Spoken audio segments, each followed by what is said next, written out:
아합이 엘리야를 만나게 되죠.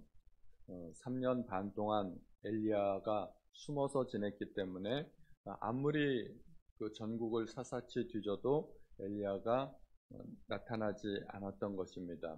이제 하나님께서 3년 반 동안 엘리야를 그리시네가에서 훈련시키시고 과부의 집에서 하나님의 능력을 보여주심으로 말미암아 그렇게 훈련을 시키시고 이제 아합에게로 보냈습니다.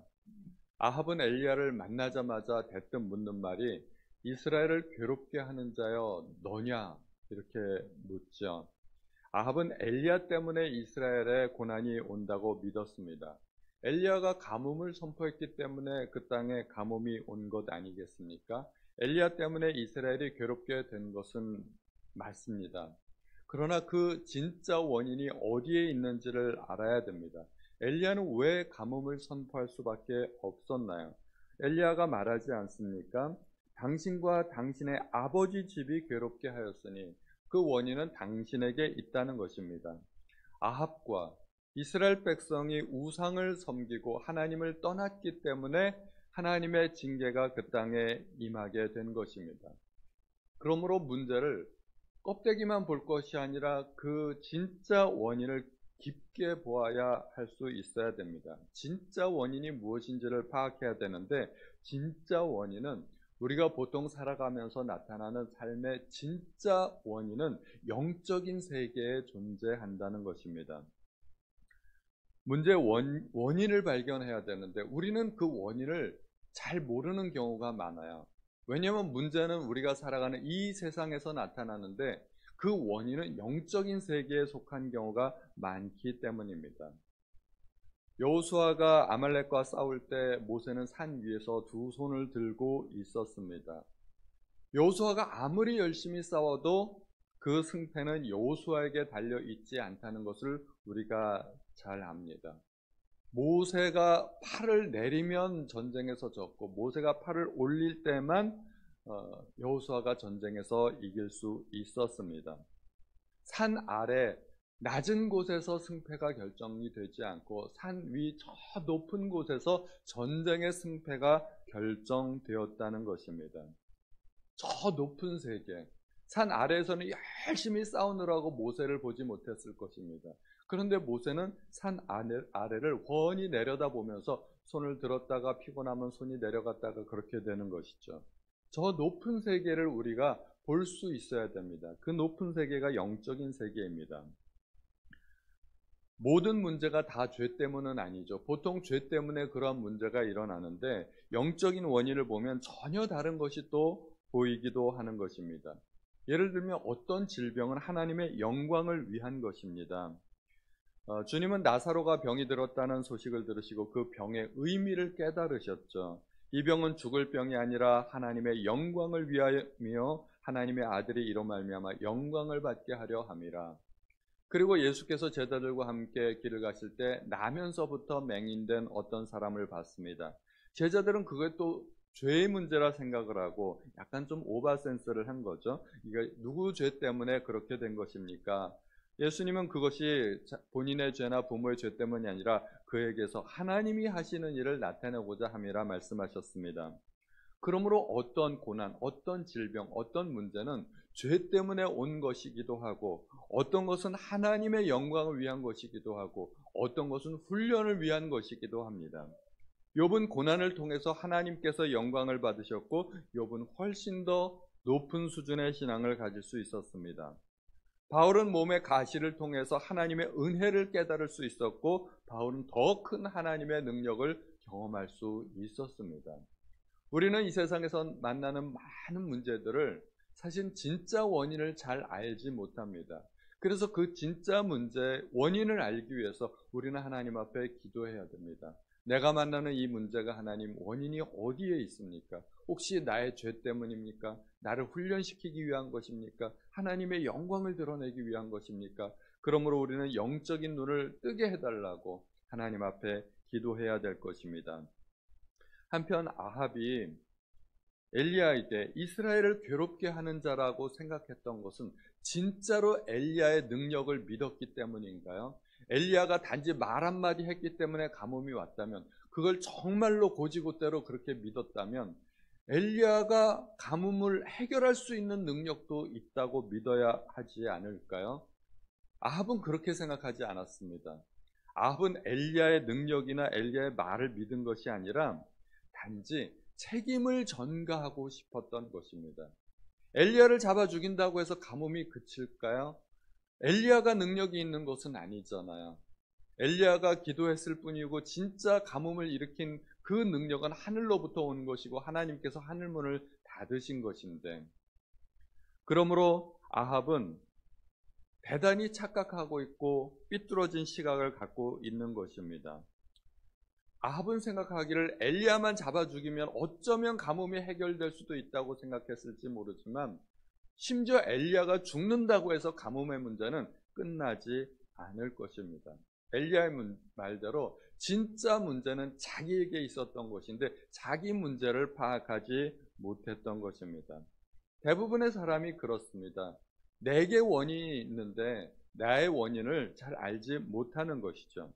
그래서 주님은 형제의 눈 속에 있는 티를 빼기 전에 내 눈에 있는 들보를 빼라 말씀하셨고, 소크라테스도 너 자신을 알라고 이야기를 했는데, 우리는 내가 어떤 사람인지를 사실은 잘 모릅니다. 제가 영적으로 성숙하면 성숙할수록 자꾸 깨닫게 되는 것이, 내가 전에는 완전히 막말로 쓰레기 같은 인간이었구나 하는 것을 얼마나 깨닫는지 몰라요. 제가 성숙하면 성숙할수록 과거의 나는 정말 내가 그리스도인도 아니었고 정말 하나님을 믿는 사람도 아니었고, 나 때문에 얼마나 많은 사람들의 상처를 받았고 나 때문에 얼마나 주변 사람들을 내가 힘들게 했는가 하는 것들을 제가 깨닫게 되는 것입니다. 그리고 지금 제가 성숙한 것처럼 보이지만 또 내일, 내년 이렇게 시간이 지날수록 지금의 저 자신도 얼마나 미숙한 사람인지를 더 알게 될 것입니다. 우리는 다른 사람들을 탓하죠. 누구 때문에 힘든 것 같고 누구 때문에 괴로운 것 같고, 그 사람만 없어지면 내가 편할 것 같지만 결코 그 사람이 없어진다고 해서 나의 삶이 편해지는 것은 아닙니다. 내가 변해야 되는 것이죠. 아합이 그것만 깨달았더라면 아마 그렇게 엘리야를 잡아 죽이려고 노력하지 않았을 것입니다. 엘리야는 이스라엘 백성에게 나타나서 너희가 어느 때까지 둘 사이에서 머뭇머뭇하려느냐 하고 질문을 했습니다. 이스라엘 백성의 문제가 뭘까요? 그들이 하나님을 버렸나요? 하나님을 섬기지 않았나요? 그들은 여전히 하나님을 섬기고 하나님을 예배했습니다.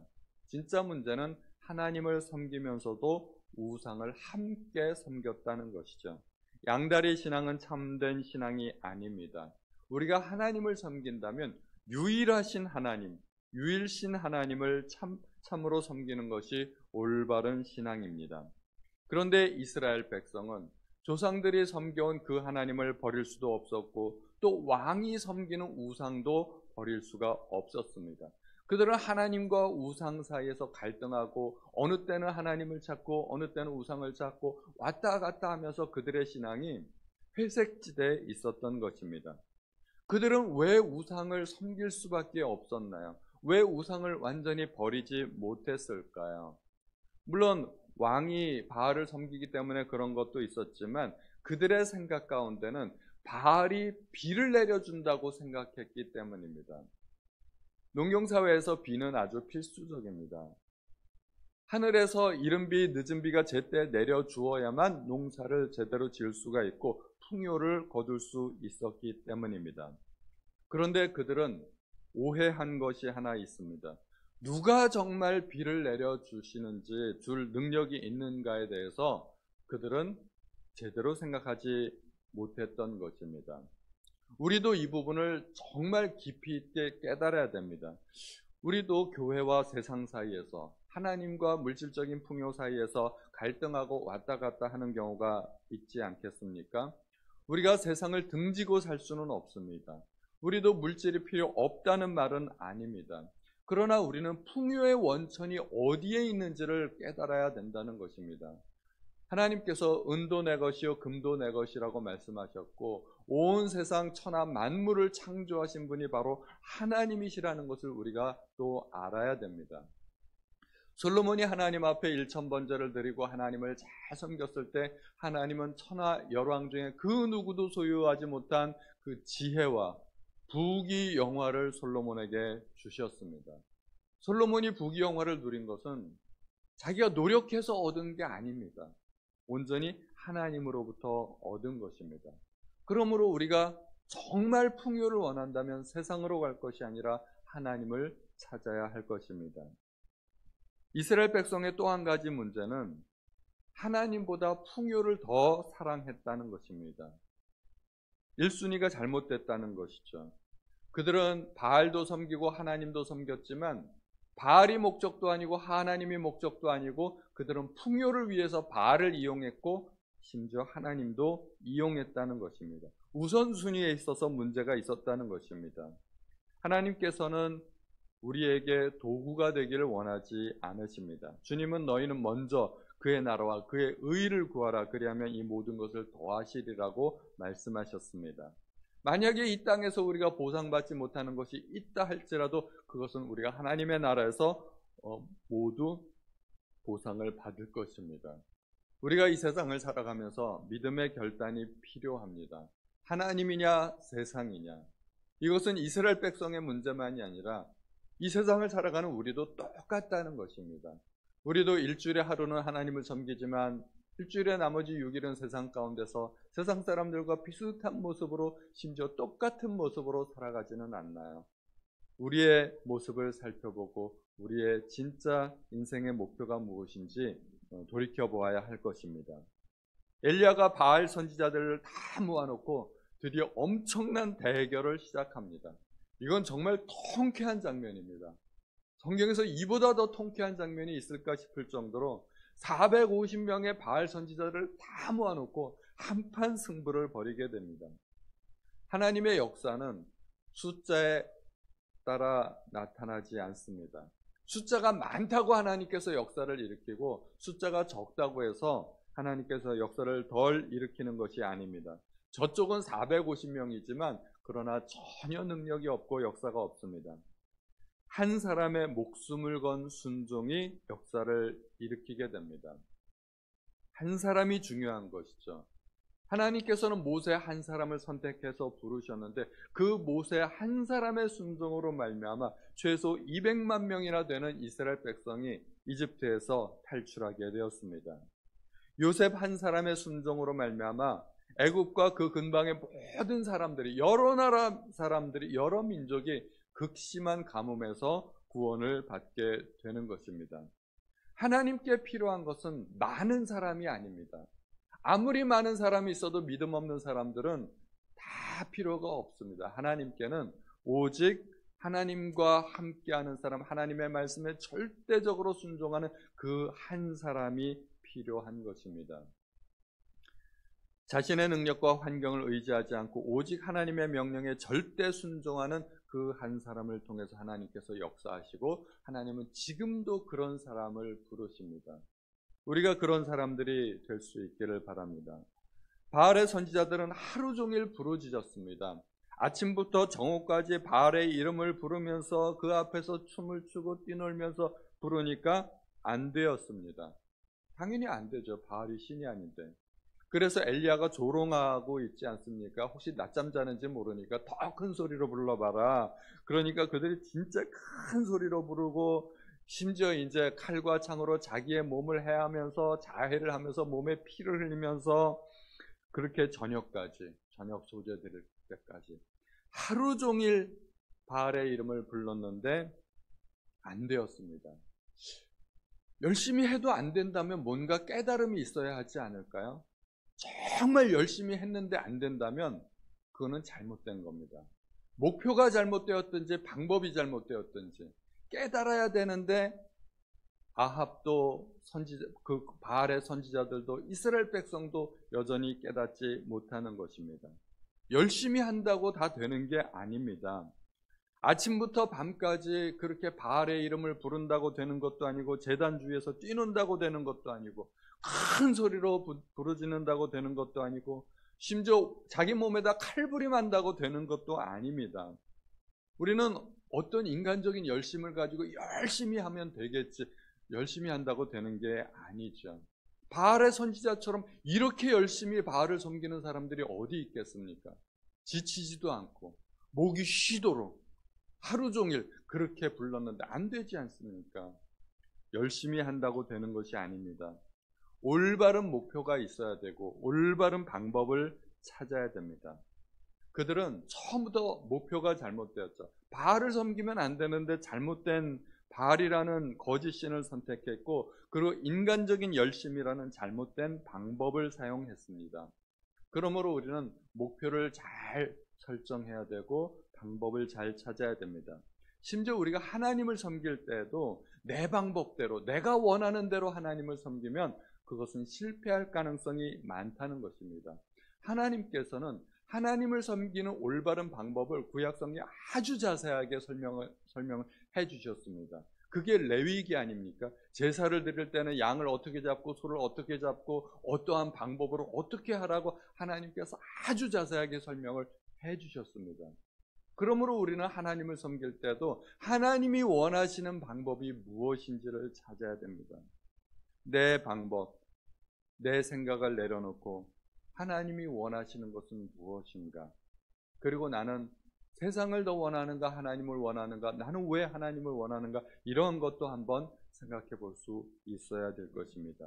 하나님께 오늘 우리의 영안을 떠지게 해달라고, 내 영안을 열어서 내 믿음이 자라게 해달라고 기도하시는 우리 성도님들 되시기를 우리 예수님의 이름으로 축원드립니다. 하나님 아버지, 오늘도 저희에게 귀한 말씀을 들려주시니 하나님 앞에 감사드립니다. 하나님, 세상의 헛된 신을 섬기지 않도록 도와주시고 세상의 풍요가, 세상의 행복과 세상의 성공이 우리의 인생의 목표가 되지 않도록 도와주옵소서. 정말로 풍요를 원한다면 우리는 하나님 앞으로 가야 될 것입니다. 내 방법대로 하나님을 섬기지 않도록 도와주시고 하나님께서 나에게 원하시는 것이 무엇인지 깊이 생각할 수 있도록 우리의 영의 눈이 떠질 수 있도록 아버지 도와주옵소서. 오늘도 함께 하심을 감사드리며 우리 주 예수님의 이름으로 기도하였습니다. 아멘.